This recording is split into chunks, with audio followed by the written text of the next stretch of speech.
let's now answer the try this activity on page 83. This time, it's the other way around. So from decimal, we're going to change it or write it into fraction form. Now, if you take a look at letter A, 0.45, we read it as 45 hundredths, correct? Because if it's only this, how do you read that? So you read that as 4 tenths because there's the decimal place is tenths, right? So that's 4 tenths. Write it as how you read it. Okay, it's common fraction, so it's easy. It's a multiple of 10. So this time, read it as 45 hundredths. So write it as how you read it. So 45 hundredths. All right. Now all you have to do after that, you don't stop. You have to change it into its simplest form. Now, what is the number that can divide both 45 and 100? It should be a GCF. Miss, I don't know. So let's try 5 because 5 and 0 here, they're multiples of, are divisible. They're all divisible by 5. So let's try dividing by 5. 45 divided by 5 will give us 9. And 100 divided by 5 will give us 100 divided by 5. Miss, I don't know. It's okay. Just do this. 100 divided by 5. 10 divided by 5 will give you 2. And then multiply and then 0. See, the answer is 20. Miss, can I grab a calculator? As long as you know how to answer this one. The skill here anyway is changing, right? You're not to show the process by dividing, like what you did previously. So it's 9/20. 20. Okay, so Miss, can we still simplify this? Is there a number that can still divide both 9 and 20? No more. Okay, so that's the simplest answer. How about letter B? So you don't read it as 11 hundredths. No. Why? Why not? I mean, because it's a repeating number. It's a repeating decimal. So what do you do? So all you have to do is write this in an equation form. You're given the process in your book, right? So let n equals 0.11. Remember, it's repeating. So there's only one number that repeats, right? It's only one.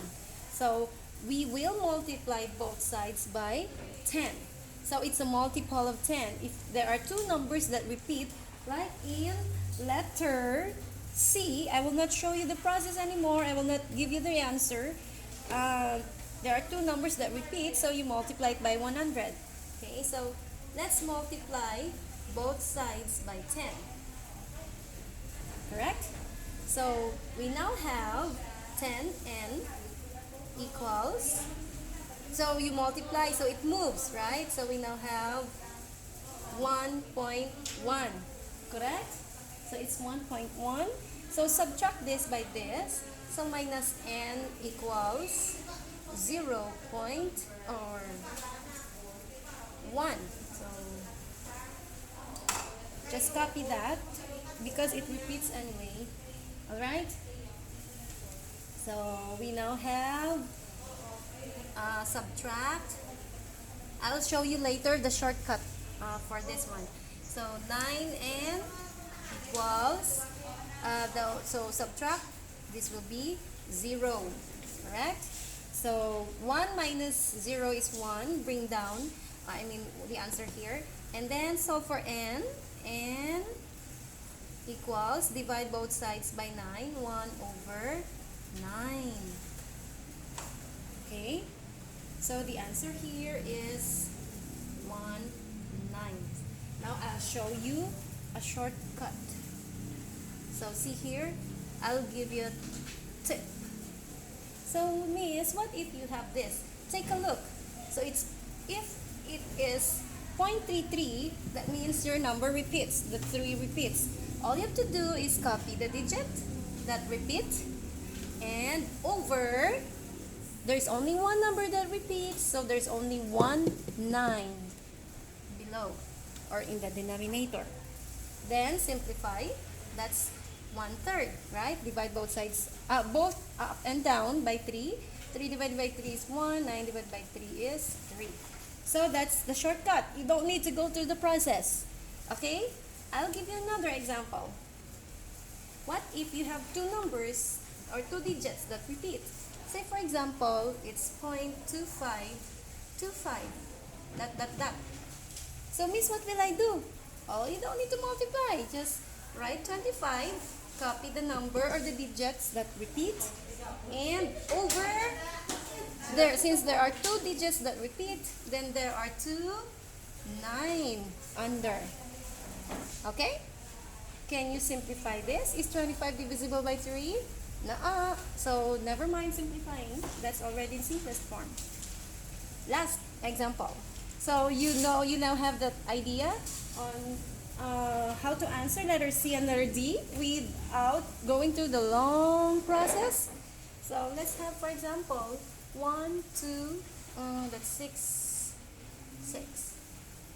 Okay? Or let's have, instead of 6, let's have 3. So 1 plus 2, 3 plus 3, 6. Okay. So 1, 2, 3. So 123 thousandths. Is that how you read it? Yes. So copy. Sorry. Okay. Or no, I should do this so that you will understand that 1, 2, 3 repeats. So copy the digit that repeats. And how many numbers or digits? 3. So how many nines? 3. Good job. Okay? Can you simplify this? Is 999 divisible by 3? Maybe, because if we add this, if we check 1 plus 2 is 3, 3 plus 3 is 6. This number is divisible by 3. So obviously the 999 is still divisible by 3. So let's divide. 1, 2, 3, divide by 3. 12 divided by 3 will give you 4 times. So it's 12. And then 0, bring down 3. So 3 divided by 3 is 1. So it's 41. Okay? So 123 divided by 3 will give you 41. 999 will divide by 3. Obviously, mentally, you can do it. 9 divided by 3 is 3. 9 divided by 3 is 3. 9 divided by 3 is another 3. Can you still simplify this? Right? Because 4 plus 1 will give you 5, and 5 is no longer divisible by 3. So this is just another example. So I will not give you the answer to letter C and D because you know the shortcut. Okay? Good. Thank you.